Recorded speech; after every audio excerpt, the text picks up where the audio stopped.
এদেশের টাকা পয়সা মানি লন্ডারিং করে যারা বিদেশের মাটিতে পাচার করে দেশ ও জাতির যারা ক্ষতি করে, আমি মনে করি বাংলাদেশের রাসেল ভাইপার সাপের থেকে ওরা বড় ভয়ঙ্কর।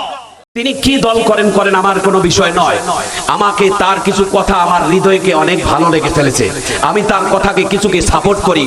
বাংলাদেশের মহান জাতীয় সংসদের মধ্যে তিনি একটাই মানুষ, তিনি হকের পক্ষে লড়াই করতেছেন, দুর্নীতির বিরুদ্ধে কথা বলে, সন্ত্রাসের বিরুদ্ধে কথা বলে, আঙ্গুল তুলে কথা বলে।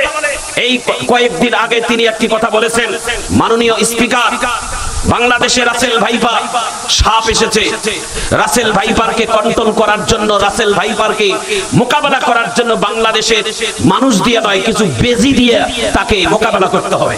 কারণ সাপ সব থেকে বেশি ভয় পায় বেজিকে, বেজির সাথে সাপের মোকাবেলা হয়, মানুষের মোকাবেলা হয় না। তার মানে হচ্ছে তিনি এই কথা প্রমাণ করে দিলেন যে বাংলাদেশের তথাকথিত একজন মানি লন্ডারিং, এই যে কিছুদিন আগে কোরবানিতে 30 লক্ষ টাকা দিয়ে একটা খাসি কিনে যখন কোরবানি দিয়েছিল, এই খাসিটাই তার জন্য কাল হয়ে গেছে মতিউর ভাই। তাকে এই বাংলাদেশের দুর্নীতিতে তিনি একজন টপ লেভেলের দুর্নীতিবাজ, বাংলাদেশের এত বড় একজন দুর্নীতিবাজ চাকরি করার পর এত বড় টাকার মালিক হয়েছে, কারো চোখে ধরা পড়ে নাই, একটা সাধারণ ছাগলের চোখে ধরা পড়েছে। কথা বলেন ঠিক কেন?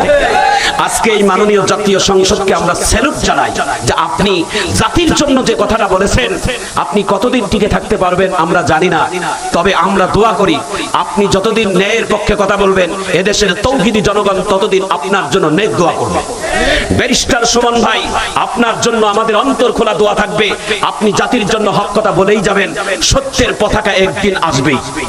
হাত তুলে বলেন ইনশাআল্লাহ, আরো জোরে বলেন ইনশাআল্লাহ।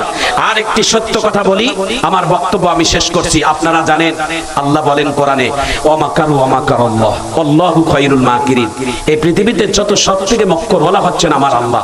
আমাদের বাংলাদেশে একটি ভয়াবহ কথা আসছে, যে কথাটা আমাদের সাবধান হওয়া দরকার।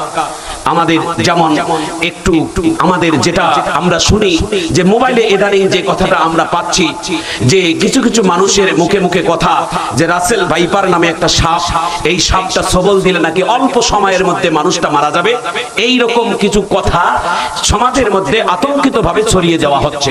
কিন্তু কেন দেওয়া হচ্ছে এই মুহূর্তে এই কথাটা, কি কারণে? সাপকে ঢাকাইয়া মাছকে ঢাকার জন্য সাপ দিয়ে যে কথাটা বলাচ্ছে, জানি না এটার তাৎপর্য কি। তবে একটা জিনিস মনে রাখবেন, চন্দ্র তারকা একদিন উঠলে সবার চোখে একদিন ধরা পড়বে। জোরে বলুন ঠিক কেন?